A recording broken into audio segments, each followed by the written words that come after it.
Welcome everyone to the Miami Real Estate Show, always brought to you by the Black Box, the lead generation, lead conversion tool for your real estate business. If you want to generate more leads, convert more leads into clients, and have a system to increase your conversion, the Black Box can help you. You can find everything about it in the link below. Today, it's my pleasure, my true honor to have one of the top real estate agents in the country, Andrew Duncan. Andrew, thank you very much for being here today. Glad to be here. My pleasure. Man, I've talked to so many good top agents in RE/MAX, and when I mention your name, they go, okay, no, that's a different level. That's pretty cool. Well, you know, it's interesting because a lot of those same people that would say that, I always thought that about a lot of them, you know, Right. and learned from them too. And I think that's just kind of the uniqueness of the real estate industry is that there's always people out there willing to help you. And it's funny, I get calls today from people that I remember looking at the rankings and seeing them on the rankings and calling them, and now kind of the roles reversed. So I think that's the way the industry is meant to be. So you work for RE/MAX, and how many agents RE/MAX has right now? So in the country or in my office? In the world. In the world, 120,000, over 120,000. Sometimes you've been number one. Correct. Right? Now, tell me about your production last year. How many properties sold? 800 units, right around about 220 million. So our prices are a little bit lower here in Tampa than they are in Miami, but yeah, about 220 million in volume. Right. You know, we've branched off the last 2 years. We've launched additional companies. So we have a home flipping company now. So we compete with the iBuyers, you know, make instant cash offers, title company, you know, homeowners insurance agency. You know, so we've launched other pillars to kind of coincide, similar to what a lot of, you know, owners of real estate companies do. So from your beginnings, I know that the first year in real estate, you sold one property. Yeah, to my parents. Right. Yeah, and I gave them like half the commission back because it was some sort of mistake by the lender. So you know, when people start out and they say things like, "Oh, I'm not, you know, I'm having a bad, you know, first 6 months or first year, I've only sold so many properties," I always tell them it was better than mine. You know, the first year, and I think the first year for a lot of people, it's just about getting through that first year, learning and surviving. So, you know, reducing your expenses, getting roommates, paying off debt before you start, having a plan for, you know, how long it'll take for you to get income. But a lot of people fail to plan before they get into real estate, and then they struggle. So, you know, I was fortunate in that, you know, going into it, I did have some mentors and some people that gave me advice and said, "Hey, Andrew, have a few months of expenses put aside, reduce your expenses if you can." And that's what I did. And then I really started figuring it out in year two. Okay. So what is it exactly that you figure out in year two? How do you go? Because you've been in the business for how long? So I got licensed in 2006. I did some rentals and flips in 2005 and then got licensed shortly thereafter. Well, about 15 years. Yeah.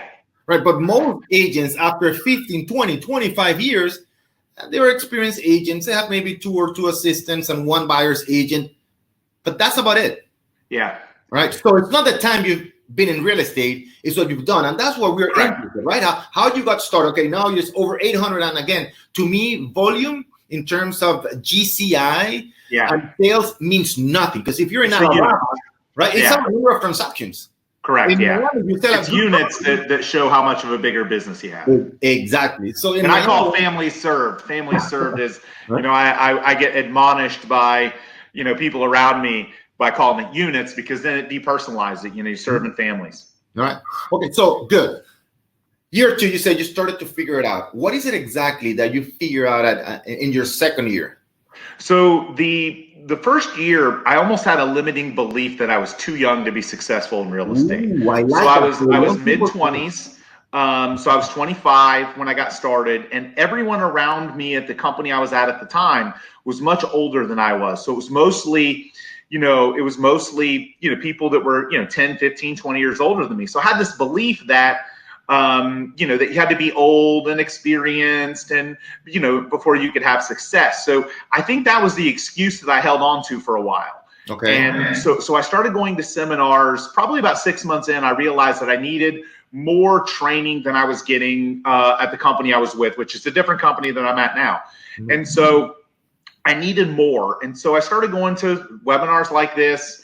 I started going to every free event that I could go to, including paying to go to some out of my own pocket with profit I didn't have yet, because I knew I needed to learn more. And I met a couple of agents that were maybe a couple of years older than me that were crushing it. And I spent some time asking them questions. Today, a couple of these same people call me and ask me questions, which is kind of cool. I pinch myself at that, but I sat down over lunch, asked them questions. They were willing to meet and talk to me, and it blew out that limiting belief. I said, look, I'm as smart as that guy. What do I got to do? I just got to work harder. I've got to, and I think the second year for me was about becoming a master salesperson. It was the basics. It was, not spending money. My second year, I still didn't have an advertising or marketing budget. I didn't spend money on the stuff we spend money on today. It was my sphere of influence, friends and family, expireds and FSBOs. It was whatever I could do, to get business, and then learning about the sales side of the business, because I think before you start to market and generate leads and become a business owner, you've got to master sales first. Mm-hmm. So talking about sales, the way, lead generation, what you just talk about, that is what we teach in coaching, right? There are two problems real estate agents have, right? Yeah. Problem number one is lead generation. Correct. Right? But as you and I know, generating lead is fast, it's easy, and very inexpensive. It literally happens overnight. Generating lead is easy, right? Yep. All you have to do is pay for it. Now, lead conversion is problem number two. That takes more time. So we say lead generation, it's marketing. Everything you do out there to have the opportunity to speak on the phone with a lead or face-to-face. Selling, becoming a master salesperson, like you said, is what you say once you have the opportunity to speak to that person on the phone or first face-to-face. So talk to me about becoming a master salesperson. What skills did you develop? So, I think salespeople, there are some people who are just naturally inclined to sales because their personality profile, they're outgoing, they have a high drive. Those are things I already had. Okay. I meet a lot of agents that end up becoming master salespeople that have to learn how to be like that don't have it naturally, and they have to grow it. So half the battle I already had. I had the drive, and I had I was never someone that was afraid to talk to people or talk in front of people. What I had to learn was how to overcome objections, how to overcome the concern someone had with selling their home with me or working with me to help them buy. So I had the comfort level down. I had the personality, to relate to people. And I feel like I could relate to just about anybody, but I didn't have the ability to overcome objections. So it was certainly having coaches and mentors helping me. It was modeling and following other people, shadowing other people. And then sometimes it would just be my own personality coming out and overcoming objection with like a sports analogy. My team gets really tired of my sports analogies. Okay. Because I have a lot of them, but I do use a lot of sports analogies. Okay. So what you just mentioned, and please, for the people watching it right now, with any sales organization, they're going to teach you the 5 sales skills you need: pre-qualifying, following up, presenting, handling objections so you can finally close, right? So pre-qualifying, following up, they're very important, very easier to learn, right? And presenting is a little bit more difficult, but the key is handling objections. So you can do all the lead generation you want. You can be as charismatic as you want, driven as you want, but until you learn how to handle objections, specifically from sellers, which, by the way, there are only 8 objections, guaranteed, only 8 objections from sellers, but you need to be able to answer those objections so you can close them, right? And I think the other thing that I developed at that point was enough comfort with hearing no. It takes a little while for a salesperson to get used to rejection. And so I started calling for sale by owners and expireds. And probably the first couple of weeks, I would just be depressed because I'd hear no and I'd get yelled at. And then I started to just track it. You know what? I'm going to have 20 people yell at me today. I'm going to have this many people tell me no today. And I think I just got to the point where I realized that no was just not right now. No wasn't personal. It was just something I had to overcome and get better at in order to get to yes from maybe someone else or maybe even that person. So I got really comfortable with no. Right. And understanding that, and people say, this person, this lead is so cold. It's not about the lead being cold. Whose cold is up? I'm cold to the lead. Would you share your financial information, your goals, the type of property you want to buy with somebody that you don't know? Of course not. And that's why second step, which is follow up, right, is key, right? Because Andrew, people do business with you now. By the way, you go to a point where you don't do people that you know. You do people that know you. Right. Got it? Now it's much easier. And you even have a radio show, right? Right. And all of that is marketing that positions Andrew as the expert of choice. So when he gets on the phone, usually that other person is 70, 80, sometimes 100% sold. They're reaching out to Andrew. Right. They want to do business with him. And it was probably 4 years before we really started doing any kind of mass marketing. The first few years were, working sphere of influence, friends and family, for sale by owners, open houses. We had a couple of, like developers that we did some small deals with. And then my wife joined me in my about 2.5 years into the business. Okay. She did the admin and the operational type stuff, and I did the sales because that's more her personality. I'm not great at the details, so she mastered that. And so after after that, then it got to the point where we said, okay, we need to add more people because now we're generating more business than we can keep up with. Mm-hmm. So that's when 2008, 2009 is when we started adding agents and extra operations people. And I think sometimes people try and do it too fast. They try and emulate somebody like myself that spent 15 years building the business to where it is in 2 or 3 years. And they forget the battle scars that you have when you've been doing it 15 years, the things you've learned, the steps you take now, the mistakes, the lessons learned, because I think too many people try and jump into having some massive business before they're really a master salesperson or know their strengths and hire out their weaknesses. Now, I'm going to go back again to the phrase that you just mentioned. Those two keywords are so important to this business. Master salesperson. Because remember, especially when you're working with sellers, when you're working with buyers, Andrew, they go with you because they're your friends, right? And you drive them around, you show them property, and it's easy for them. But and they're not paying the commission. But when you're working with sellers, now you're competing with other agents that have the expertise, the experience, know how to handle objections, how to make a presentation, how to close. Now you need to become a master salesperson because the same people you're talking to, other agents are talking to, according to the National Association of Realtors. Almost,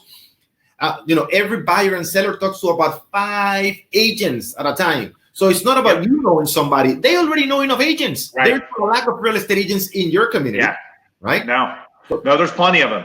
and so I would tell you that, again, I think, everything that we've done over time, obviously we had great coaches and mentors, but it was very procedural in that we would get really good at something before we'd move on to something else. And so my goal when we first started was I wanted enough sales to make the income that I felt at the time my life needed. Mm-hmm. Then after that, it was, okay, now I want to, get to another level. And I think too many people try and do too many things at once. They try and become the master marketer, the master salesperson, the master at operations all at the same time.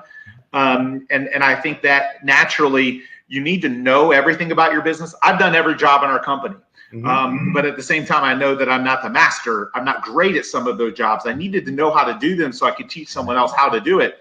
But to grow a big business, you definitely need, the support of people. And in my market, there's really a couple of different ways you could go. You can build a team like mine that services everybody and build out, other revenue pillars and things like that to grow a team. Or you could certainly try and be one of the few agents that works with a lot of really high-end customers and do high volume. To me, that felt more like a really high-paying job than necessarily a business, because that audience wants you at every step of the way, and it's hard to step away from that. It's hard to take a vacation. It's hard to not be the guy at the appointment. So that was a path I chose not to go. But our goal is to really take one step at a time and add one thing at a time and become really good at it and then go to another thing. So for me, step one was master salesperson. You have to be great at sales. And I think no matter what organization you grow, no matter what CEO you talk to, they're a salesperson first and foremost. They have to be able to sell their company, their product, whatever it is.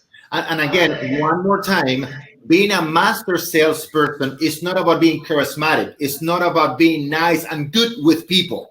All right. It's about understanding the selling process, which is a 5-step process. Again, understanding the questions to pre-qualify buyers and the different questions to pre-qualify sellers, having a system to follow up, because selling is not an event, it's a process. Then having a presentation, we suggest a presentation less than 7 minutes. It doesn't mean that you're going to last only 7 minutes, but we as consumers have very short attention span. So we want to make sure that within 7 minutes, we have the real punchlines that we discover in the pre-qualifying process. Then stick to the objections. Make sure you handle the objections so you can close the people. That's not being charismatic. That's not being good with people. That is understanding and developing the skills to close more sales. Yeah, correct. One question that I have right here before I start with the first question, and guys, whatever questions you have, please put them here in the forum. I want to say hello to a person, very, very special person to me and a very good person to you. There's Anthony Askowitz is here. I see. He jumped online. Congratulations to Anthony. We posted it on our Instagram this morning about him acquiring his another office and growing and expanding, which is awesome. So congrats. Yeah, I mean Anthony's a great agent. I had him 2 weeks ago in the event in the Miami Real Estate Show. Highly recognized in South Florida, admired by most agents here in South Florida. And by the way, he's asking a question, which is, Andrew, have you altered your business during COVID? Absolutely. So first and foremost, we closed our office to visitors. Our staff and agents were all working remotely. So similar to this, we were doing Zoom meetings for just about everything that we needed to do. Fortunately, we were essential, so we continued to operate. But agents are disinfecting their hands, or carrying around hand sanitizer. They're they're wearing a mask. They're not drinking disinfectant. They're just putting it on their hands. But nonetheless, we've had to adapt with technology. So we're doing virtual presentations, virtual showings. We don't have as much relocation, I think, is the Miami market in terms of people moving from other areas of the country or other areas of the world. But we do have enough of it to where we were able to sell some homes remotely. So I think, fortunately, we've shot video of every listing for over a decade. So we already kind of had a lot of that covered. We just needed to accentuate it, make sure people saw it.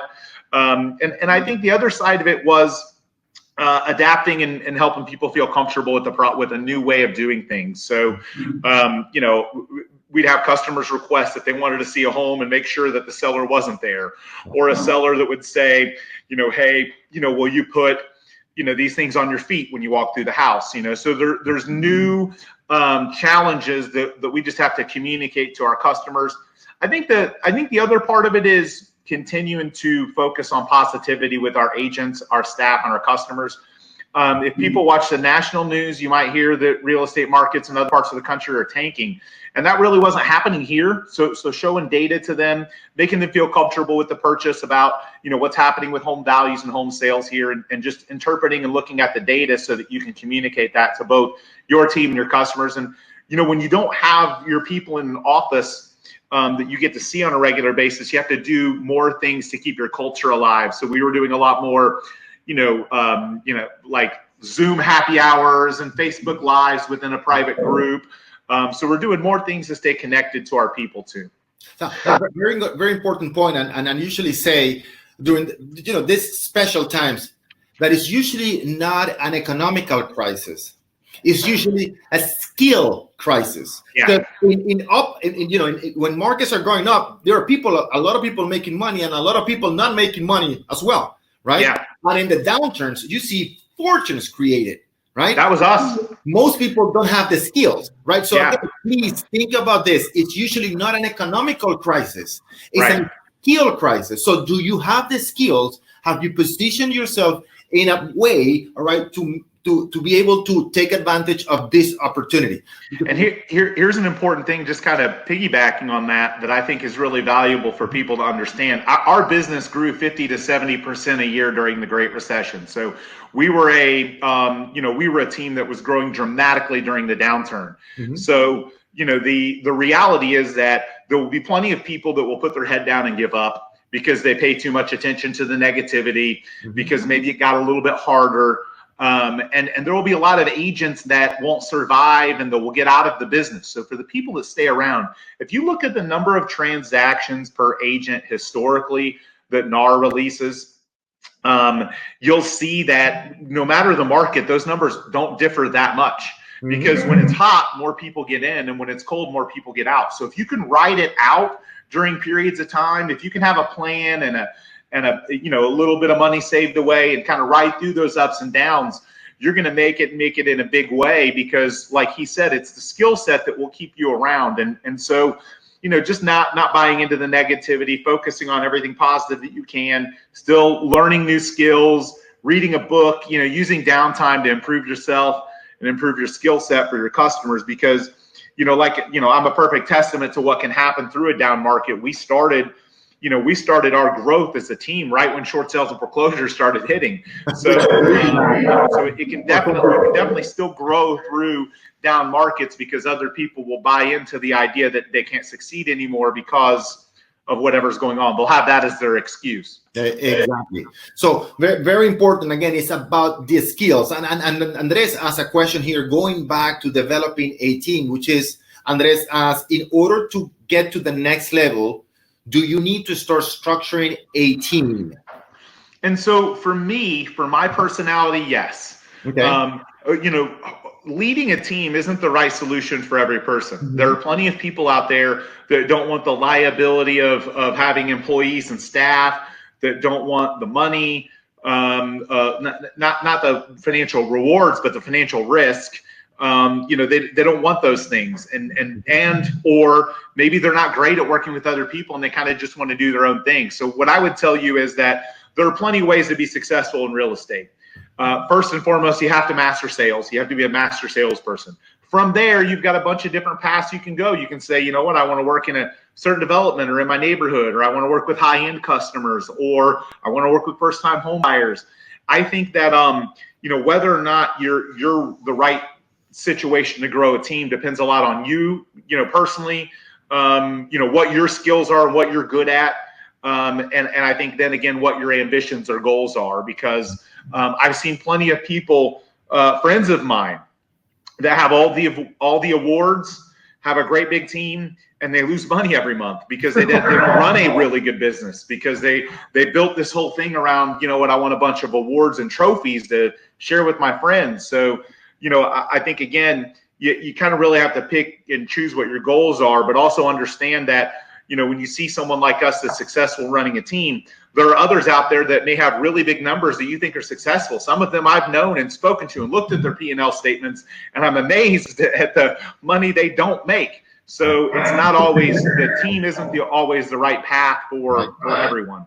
So, but for those that want to grow and have what I believe is like a leveraged, scaled business, I think it first starts with mastering sales, and then hiring your first assistant and passing off the administrative duties. That's the first step of a team. I just happened to marry my first assistant. I married her before I hired her, but that was kind of my path.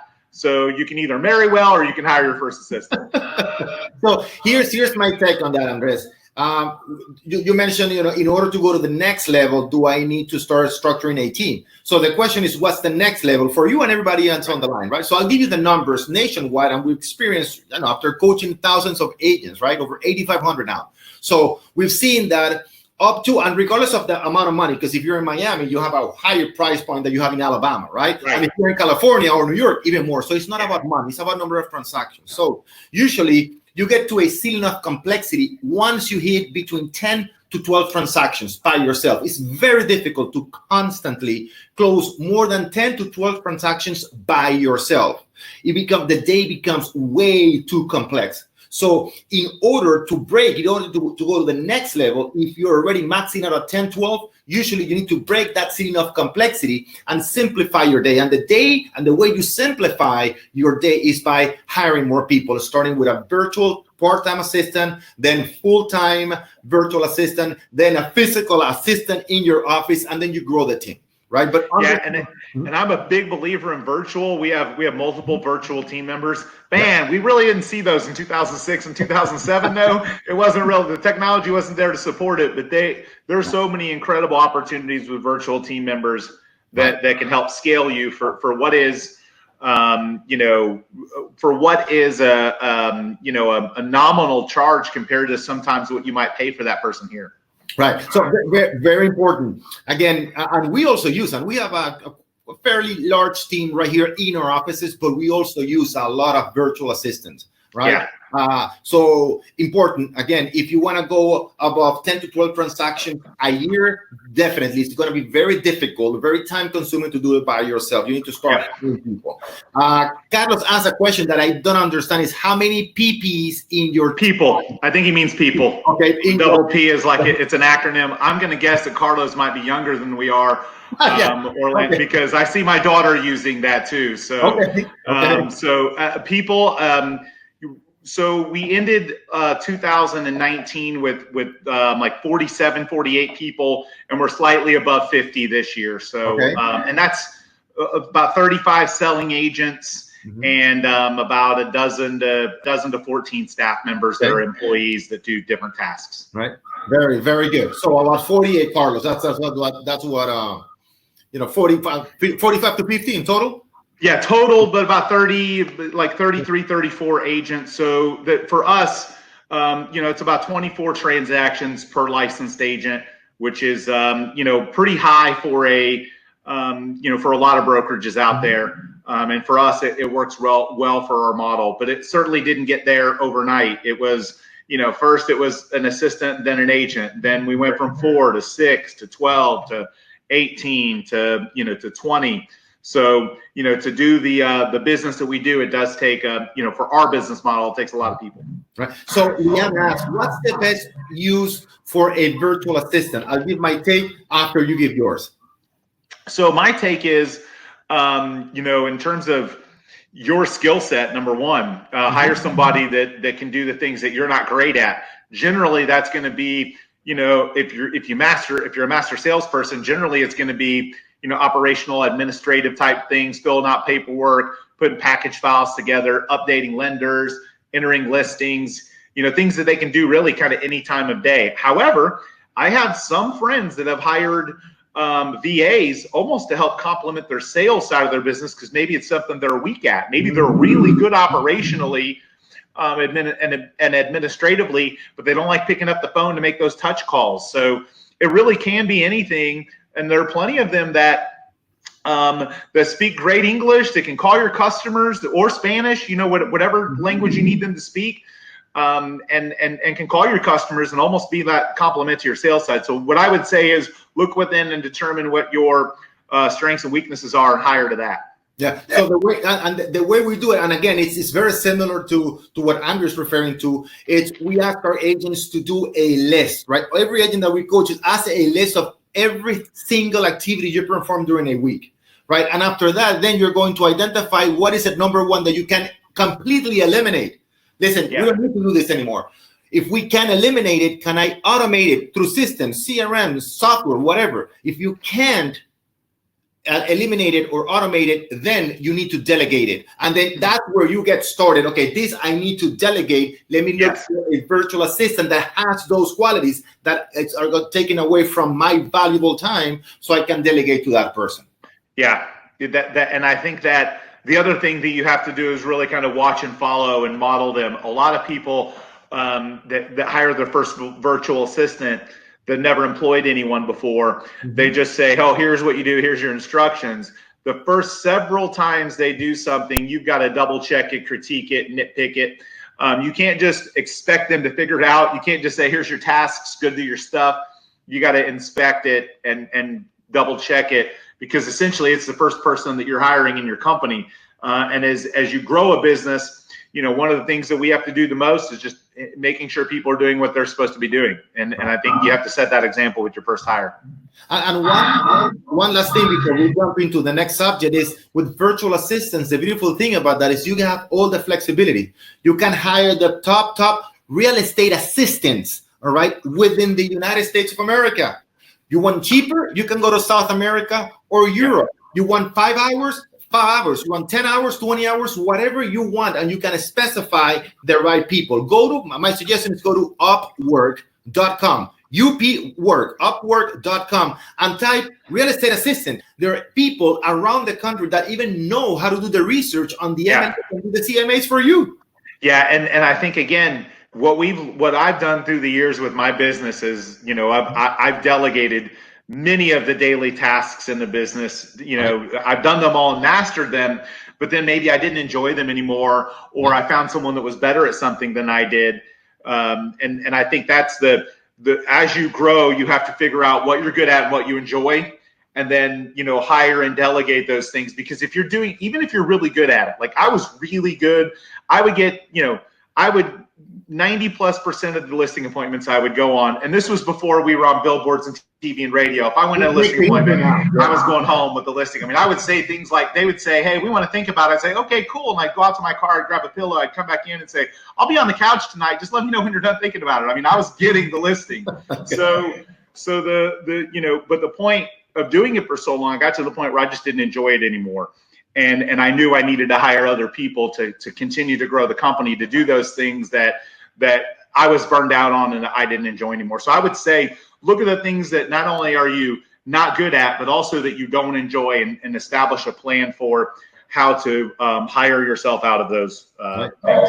Right. So, and this has the following question. I've been closing 13 to 18 transactions a year for the past 4 years with no admin.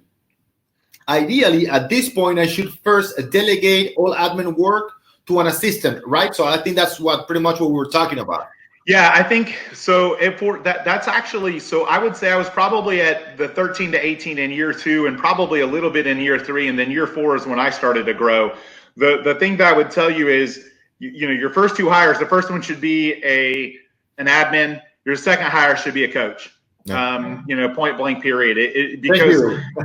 So it should be an admin, and then it should be a coach, because at that point now you're running a business. You need somebody to take you from master salesperson to master business owner, and that was something that I needed, because I was great at sales. And my wife, fortunately, was also really good at the finance and operations side of things. But you're going to run into a place where you're going to need someone to bounce ideas off of and help guide you. And I think every great professional out there has a coach. I think the first hire you can make on your own. The first admin you can make. After that, I think it's time to hire a coach, to hire a coaching organization, to get into some type of system that matches you and what you believe in, and then go from there. But the first assistant is something I think you can hire on your own and delegate those tasks that you're not good at and you don't enjoy.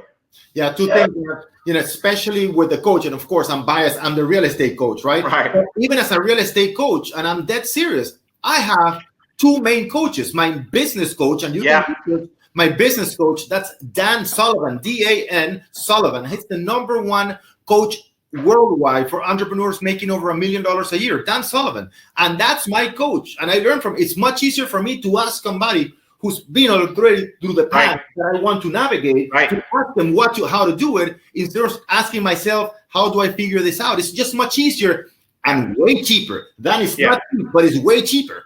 Yeah, right? No question. Because the mistakes is going to help you avoid. So I think no matter what you want to accomplish in life, if there's something that you really want to do, you need someone to help coach you. Every great athlete, every great entrepreneur, every great person out there that's accomplished something needs a team, and they need someone to help them see how to get to that next level. And so those are the things that I think are really important. Yeah, there is the thing that it is very difficult to see yourself in the picture when you're inside the frame.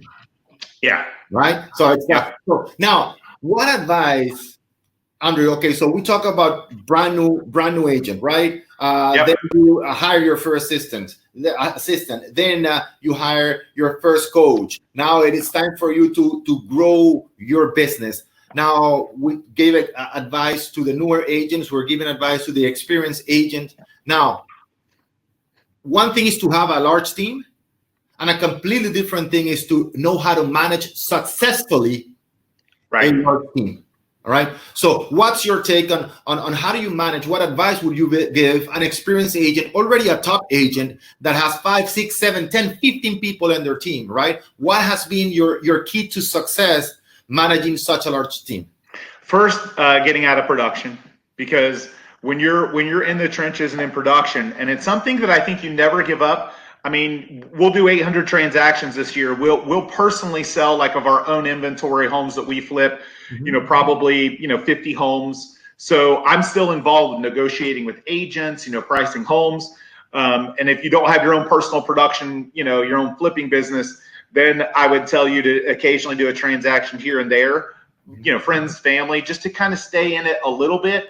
But out of the day-to-day, full on production where you're going on lots of appointments, I think you have to get out of that, because you can't work on your business if you're working in your business. So when you start working on your business, you can track things better. You can notice trends. You can run data. You can see, who the top producers in your organization are, who works better with higher price customers, who works better with these people.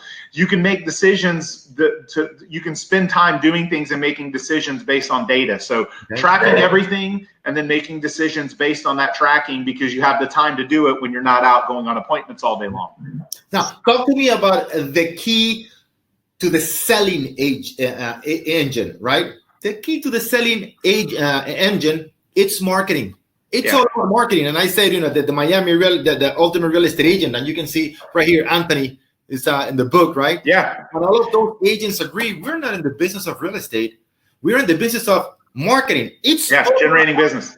Right? You want to go from, most agents think, Andrew, that they're real estate agents, when in fact they're secret agents. Nobody knows they exist. Nobody knows who they are. Right. I think one important thing is that there are plenty of people in Tampa that probably know more about the real estate transaction than I do. It's just I mastered marketing and do it better than they do. So thank you. So you have to understand that your first job, you can be the smartest real estate person in the world, know the contract and know all the neighborhoods and communities, but if you don't have people calling you, you really don't have anything. You don't have a business. So you have to find a way to generate and convert that business. So from a marketing perspective, you got to lead with listings, in my opinion. Listings are based on my track record. They're more profitable. They are a force multiplier, meaning that if you go sell a buyer a house, you don't. I mean, unless you do this, but you don't normally get a sign in the yard that tells everyone that you're their agent. You don't get to advertise it as easily. You don't get to brand it. You don't get to use the photos to put on social media and all these things. So for me, it's leading with listings. You want to do things to get sellers to sign with you, including prospecting, FSBOs expires, things like that. So I think your marketing, the majority of your marketing needs to gear around listings. That doesn't mean we don't do marketing geared around buyers, because we do, but a lot of times those buyers are also sellers. So we're just using a different funnel to try and still get them to, maybe they're a move-up buyer and the home is what interests them, but they have a home to sell. So there's some analytics and data that go behind that, but the goal is really sellers, getting home listings. Let's stay with the becoming a listing agent, which is the key to this business. And the phrase for many years has been, in order to last, you have to list. Yep. Number one, we're talking about leverage, right? We talk about leverage. Well, you can't work with 5 buyers in one day, Andrew. It's just not possible. No, but you can have 100 homes on the market without a problem, right? Yeah. Number two, we're talking about time. Whether you're new experience of a top agent, most agents complain that they don't have enough time. Well, there's nothing in real estate that gives you more leverage than having listings. Yeah. On average, you work 8 hours with sellers, 32 with buyers.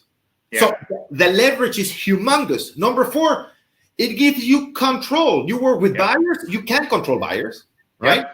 But you, to a very large degree, you can't control the listing. It's yours. Yeah. And finally, very, very important to me, the most important thing, and you just mentioned it at the beginning, which is listings give you free 24/7 marketing. What else do you ask for? Got it? So it's key. So what else in terms of, so we agree that the listings is the key, is the way to go, right? Yep. Now, most agents are buyer's agents because you don't really need to develop, very, very important skills to become a buyer's agent. All you need to know is how to drive and open a door. Pretty much. It's people. You just have to know how to build a rapport and get people comfortable with you because they really want to buy the house. You're just the conduit for it.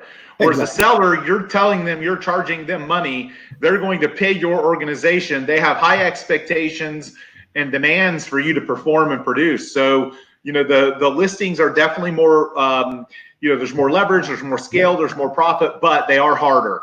That person is harder. They're harder. They're going to be harder on you. They're going to interview other people. They're going to be more questioning of your advice. They're going to do more due diligence. They're going to look at your reviews. They're going to try and look up how many homes you've sold. So sellers are harder, but they're definitely the way to build, grow, and scale. Now, this is the last part of the conversation. I want to be respectful of your time, Andrew, and everybody on the line today. And I want to make sure that we really focus on marketing right now, because that's a part that you have truly mastered. And if you go to Andrew's site, and please, Andrew, if you can put your information, your website, I want them to see your website. And by the way, you truly master the art of marketing with reviews in Yelp, in Zillow. You don't get those reviews just by being a great agent. You need to have a strategy. You have over 800 reviews. How many reviews in Zillow? So we have, when you combine all the websites, we have thousands. And so there's a couple different ways that you can go about it. I think first and foremost, serving customers at a high level. So doing a great job for them, helping them achieve their goals, and letting them know that a review from them for you helps your business and helps your your team, the agents, the staff that work for them. The more reviews we get, the more people are comfortable trusting us when they hear an ad or see an ad. So reviews have always been an important part of our business. We're constantly reminding people of them. We survey people after the transaction.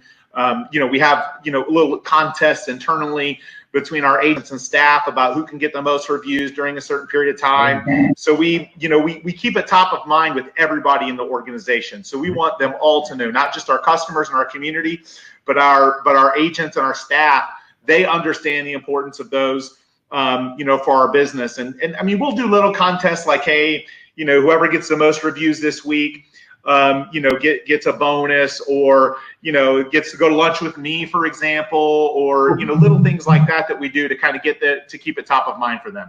So please understand what he just said, and I asked this question on purpose because it's not going to happen by default. Yes, Andrew has many agents, but you need to have a strategy. Not by serving a lot of clients, we're going to get a lot of reviews. You need to have a strategy. You need to be disciplined. You need to have the frequency and the consistency to have a system, a program, a reward program, whatever, with your team, with your clients, to build that database, especially in today's age when you're buying. So, listen, almost 92% of all buyers and sellers will research you before they engage with you face to face. Yeah, no question. No question. So your presence online, especially in today's age, it's critical for you. Now, it's not going to happen overnight, but the sooner you get started, the sooner you're going to get there. And I'm amazed how many agents have 0 reviews on everything. Now, when they go to compare Andrew, said, my God, over 150 reviews, this is a guy to go with. Yeah, and I think the other thing that I would tell you is don't try and do that overnight, because all the review sites, I mean, look, they monitor and police that. If you go and get 400 reviews from people that you pay in the Philippines in the next 3 weeks, they're going to flag you, ban you, and all kinds of bad stuff's going to happen. So be very organic and methodical about it. Our reviews are really high because we've been doing it for a really long time. So you think about 800 transactions, 700 transactions a year for the last several years.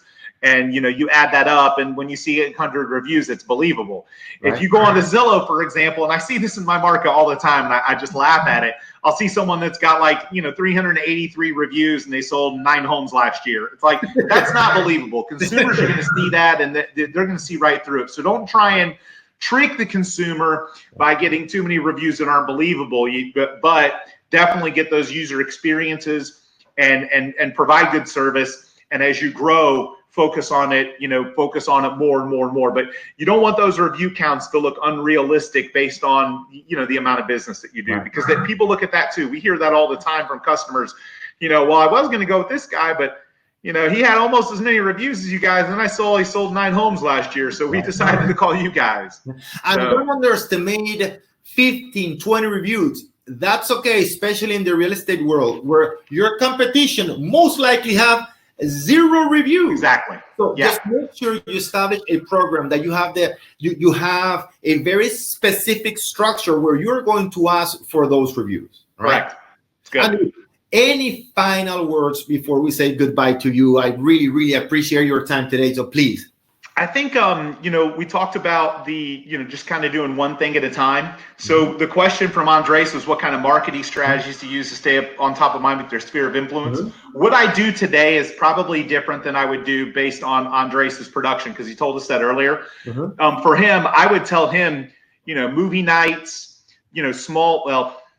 not now, but right. At some point maybe you can do a Zoom movie. But like when we were smaller, we would rent out a comedy club for a comedian. We would take 50 people to a movie.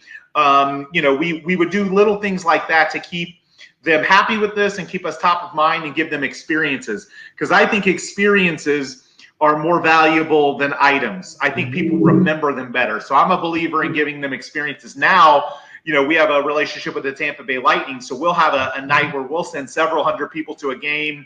We'll have a player meet and greet where our past clients get to meet a player. So there's some things like that we do now that we couldn't afford then. So don't make it more complicated. A lot of it's just they already like you. They already like you because they chose you. So just making sure that you're consistent with spending time with them. Right. There was one other question about what kind of marketing do we spend money on? And I would tell you it's everything. If there's something out there that you can do for marketing, we're doing it. It's just the amount that we're doing it depends on the source and our return on investment. We've always been, for a decade now, we've done radio. We've done radio for more than a decade. That's commercials as well as having our own radio show. We have, we run TV ads and we do billboards. We did a billboard recently that's kind of funny. It's mimicking the Tiger King show. Angela and I are dressed up as characters from the show in the billboard. We have like really funny stuff. So we had a few people that didn't like it, but for the most part, people understood that it was kind of being funny and a meme. So, we just want to stay, the billboard idea for us, because there's so many of them out there. We're just trying to do things to stay on topic. That stay in the conversation. So for us, I think that continuing to do the things that have been good and then doing more of those things that work well for us, to continue to build our brand. So, however, when you hear all those things, we started with one thing at a time. Like we did radio for maybe 3 or 4 years and kind of mastered and understood it. Then we added TV, and then we added billboards, and then we added the Lightning. So it's far too many people go out and say, okay, I'm going to spend $10,000 on marketing. I'm going to spend $1,000 here, $1,000 here, $2,000 here, $3,000 here, $3,000 here, all at the same time. Then they can't properly track it. It just gets lost in the in the shuffle of that. So they the struggle that people have is by doing too many things at once instead of focusing and mastering kind of that one thing at a time. So we got three questions here real quick. Do you have 5 more minutes, Andrew? Yeah, I'm good on time, guys. We can go over a little bit. Realtor.com and Zillow, we use them both. I'll admit that I do more Realtor.com today than I do Zillow. For me, Zillow, some of the stuff they do kind of competes with me in a way, because we also buy homes directly. So when they started doing the iBuyer thing, I shied away from them a little bit more because I viewed that as a threat to my business, but also in a way to our industry. So I still am a premier agent, but that's probably more about preventing competitors from saying that we're not premier agents than anything else. So we're definitely more with Realtor.com. We do the showcase listings, so our listings are advertised better on there, and then we do buy in some zip codes. As far as an ad company, you're looking at it. It's me, myself, and I. I do have some help from some people in terms of negotiating with some of the stations and things, but as far as the majority of the copy and the majority of the copy, the designs, the kind of the flavor of the ads, it's me, and I have a marketing background. It's kind of my passion. The best ROI for now, it's probably past clients.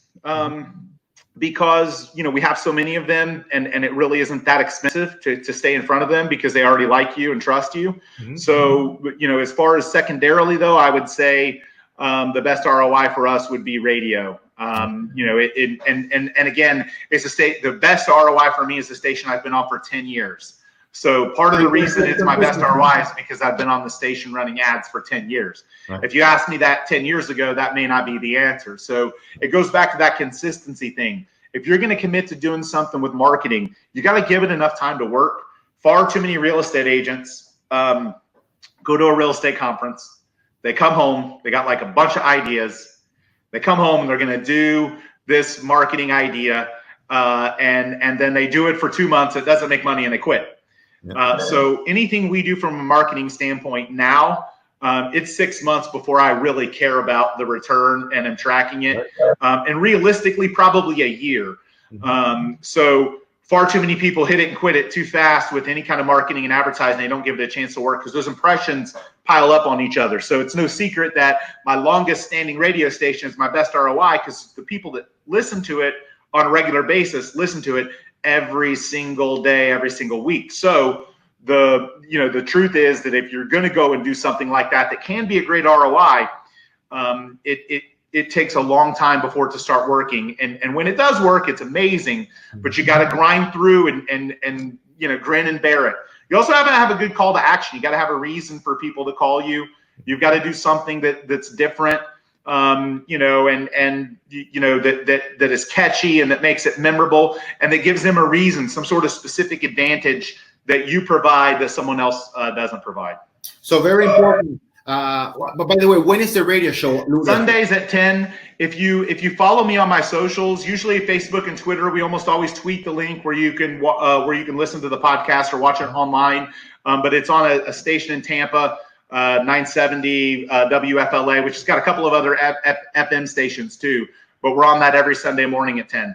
But if you go to your website, yeah, you can catch it all. You can catch all the information on any of those channels. Yeah, and we're regular. Like generally, the social media schedule I have tweets out and posts on Facebook literally right when the show's about to go live. So if you follow us in any of those places, you'll be able to click the link and then it pops into your phone or wherever you're at. So 2 more things that I'm going to mention right here. Luke asked, the recommendation for a VA company. I gave one, which is Upwork.com. I don't know if you have another one. My Outdesk would be the other one that I would probably and then Outdesk.com. What is it? My Outdesk. My Outdesk. Okay, perfect. Yep. So finally, and just to summarize the marketing piece was just so any avenue we choose to market, stay consistent, 6 to 12 months, right? Correct. Now, yes, that's what I would do. Now, this is the way we list it. When we're coaching agents, we go through the 4 phases of market, the 4 quadrants of marketing. Very important, all right? Because it's not any right now. It depends on your budget. You can't do a radio show. Right. Or a billboard, right? Right, because and that's a really good point. So so be conscientious that I think there's obviously concern about the roller coaster of our real estate market. Be smart with your budget. Don't spend what you can't lose. I've made the marketing mistakes. I've done stuff where I lost money.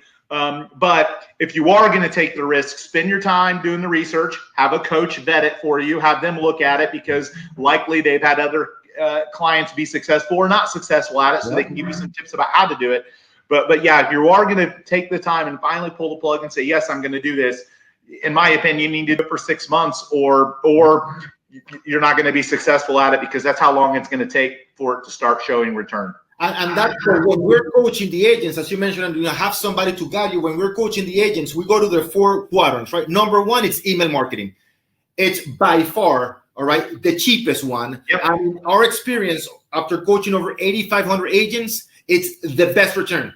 All right. Number 1, it's email marketing. Number 2 is social media. I'm going from the cheapest to the most expensive one. Yep. Email marketing, you need to have an email marketing system that allows you to position yourself and have the frequency and consistency delivering value. Most people are not going to read your email, but in order to delete it, first they have to see it. It's all about positioning. It's all about branding yourself. All right. And that's a really good point because the other part about having a system or a coach helping you is the accountability. Right. Look, a lot of times we all know the things to do. Look, I got the COVID-19 pounds, meaning like I gained weight the last, the last 2 months. So I know what I have to do, right? I know I need to get my fat butt in the gym. Right. I know I need to go out and run. I know I need to go do these things, right? The difference is that sometimes you need somebody to kind of nudge you and hold you accountable to do it.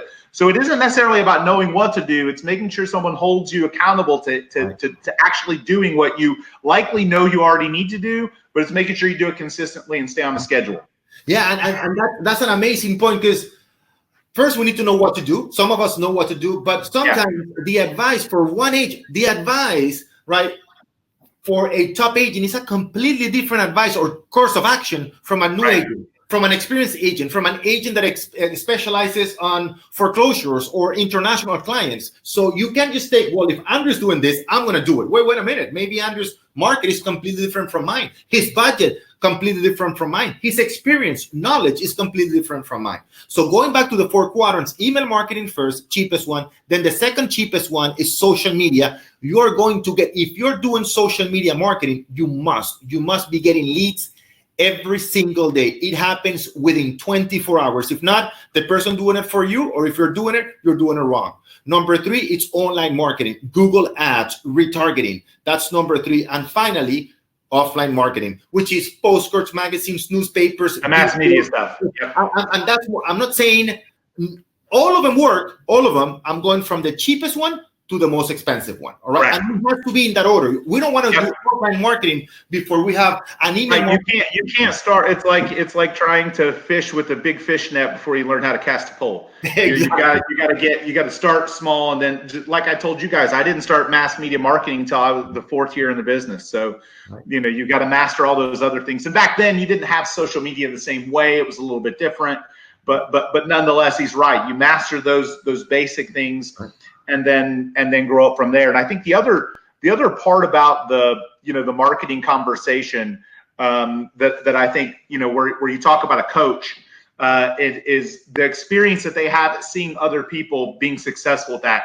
And one of the things I like about Orlando and his organization, I'm a firm believer in having a coach that is completely independent and not the coaching arm of a real estate brokerage or company. To me, I believe sometimes that organization's torn between what's in the best interest of your business. The new system that brokerage or franchise system is putting out, maybe that's not the right thing for your business. Even though their coaches try and sell you on it. So for me, I feel like that independence gives somebody the ability to really effectively look at lots of different business models, talk to lots of different people, and build connections greater than some of the coaching organizations that are aligned, or like in-house coaching organizations aligned with national real estate companies. So I like the independent side of it. The other thing is, the connections that they make, because I think a lot of the top producers have those coaching relationships. I'll share a story that when the hedge funds started buying homes in Tampa back 7-8 years ago, we had the hedge funds that were buying thousands of homes in Tampa to rent them out. And, I was able to make one phone call and knew a person that knew a person, and I was in the next day, and it was all because of a coach. And if I didn't do that, if I didn't have those relationships, that was, I think over a 2-year period, we did about $120 million in volume with that one company in 2 years. And it all came from, someone that had a relationship that was able to make a call and get me in. So that's the other thing sometimes you're getting with the coaches, the connections that they have to major players that can open doors for you that you couldn't open on your own. Yeah, definitely. And at the end of the day, it's having, whether there's a company, and please don't take it like it has to be. There are many good coaching organizations, and I'm just saying, it's just not saying Montiel organization. A coaching company that can help you. And like yours, like obviously you have an incredible reputation. Lots of people you've coached. I'm certain if you're coaching some of those teams at a high level,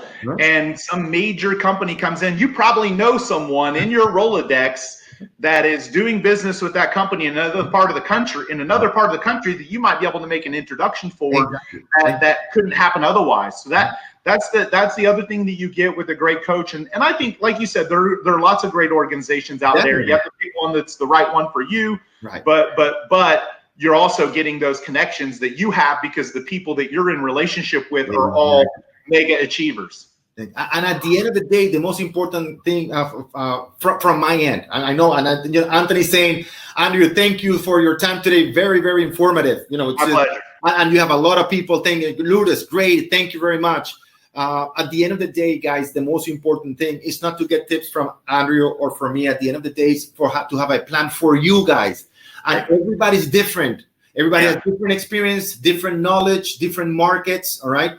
Different goals. So it's important to understand that the tips are not enough, that what you need is a plan. And there are companies like us, but it doesn't have to be us, a company that allows you to hold you by your hand and give you the plan that is right for you, because what somebody else is doing doesn't necessarily might work for you. Right, exactly. No question about it. I spent so much time when we decided to start growing, determining the business model that made the most sense for me as a leader, and it's not the right one for everyone. All right. So, Andrew, thank you very much. This is so many agency, and thank you very much for all the information. I really, really appreciate it. I noticed that you've been on radio for a long, long time. The way you speak, I interview agents every single week, and the way you deliver your communication, it's just information. It's incredible. I don't think. My pleasure. Hopefully we can do this in person. Hopefully we can do this in person again in the future. I know you guys did a really cool conference. What was it? I think maybe 2 years ago. And Anthony bought me a really great steak at a great restaurant that I actually ended up going back to. So I'd love to come down there again. Hopefully we'll all be traveling again in a few months and have a chance to do something again in person. So my pleasure. And hope to see you guys follow me, and would love to give you more tips. And thanks for having me on today, Orlando. Can you do me one more favor? Yeah. Can you put your information, at least your social media accounts and your website? Yep. It's going to be in the comments right now. So my socials right here are all at the Duncan Duo. So it's at THE Duncan and Duo. And then the website's also theduncanduo.com. Subscribe right here, and I'm going to also ask you to subscribe to the YouTube channel so you can see the interviews. I'm putting it here in the link below. Thanks, guys. Thanks for having me, Orlando. Thank you very much for your time, for being in the Miami Real Estate Show, which is brought to you by the Real Estate Black Box. If you want to learn how to generate more leads, how to convert those leads, email marketing systems, social media, click on the link below and you'll see all that information. One more time, Andrew, thank you very much. It'll be my pleasure to host you here and have a steak with you and with Anthony in a restaurant here in Miami. Next time, it's my treat. All right, I'm looking forward to it. I'm definitely going to bring that up. So I'll be down there soon, I'm sure. Thank you very much, guys. Bless all of you. Take care. Bye-bye.